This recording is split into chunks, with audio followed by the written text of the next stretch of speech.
Here I have TECLAST P20HD, and today I'm going to show you how to enable Do Not Disturb mode on this device. So to do this, you just have to go to the upper bar, and here you have this button Do Not Disturb. By tapping on it once, you can switch this mode. By holding your finger on it, you can access some of its settings.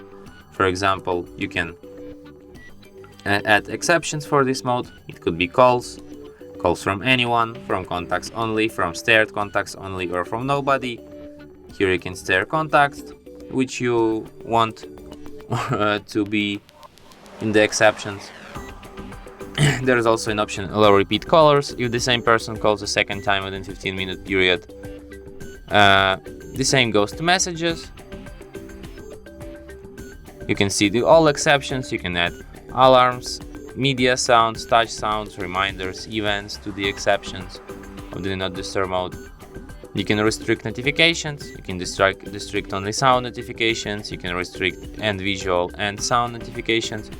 And in custom, you can restrict them for you like you want. Some of them you can restrict, some of them you cannot, as you like.